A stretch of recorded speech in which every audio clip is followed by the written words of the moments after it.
Political analyst Brian Sobel. Brian, thanks for joining us. I guess the immigration is a big deal. Yes. Cutting the $1 million legal immigrants in half to about 500,000 and putting some requirements like they have to speak English and those kinds of things. What's your take on how that's going to play out? I think it's going to be viewed by some people as very extreme. But you know, this immigration debate has to be had on a bipartisan basis. And so as we see these people bringing forward, senators bringing forward these ideas, somehow they have to be subject to the full scrutiny of the Senate and the House and the American people. I just want to follow up on that. Here in California, the big deal is farm workers. Yes. And there's some complaints. I've talked to farmers who said they have crops rotting on the vine because they don't have enough workers to pick these crops because A, they're afraid to come in here, but now if you tighten the restrictions, it makes it even harder for them to come in here. How are we going to get these crops picked? Well, I mean, that's the reality on the ground that you have to talk about. If there are all these jobs that go unfilled because we don't let workers in, what is the solution?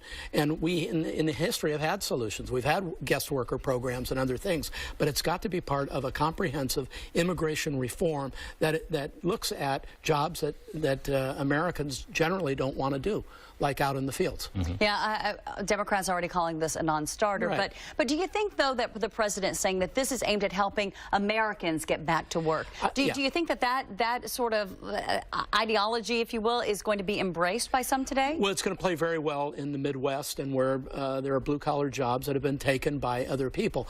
But I don't think you can look at some of the jobs that are going unfilled right now, like vineyards and crops and that sort of thing, and compare it side by side with an auto worker as an example. It's different. It's apples and oranges, no pun intended. Right. And so that's why looking at all angles of this is really the important thing. And that's why, Heather, it is sort of a non-starter because it needs more work.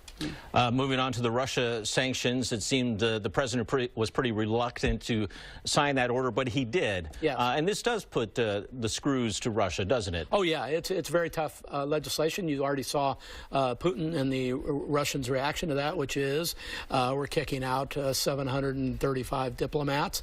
That's problematic. That will require us probably to, in turn, do something more. And this tit for tat is what I think leads to other problems. And frankly, it's what Tillerson was talking about, Secretary of State, when he said the relations between the United States and Russia are stressed.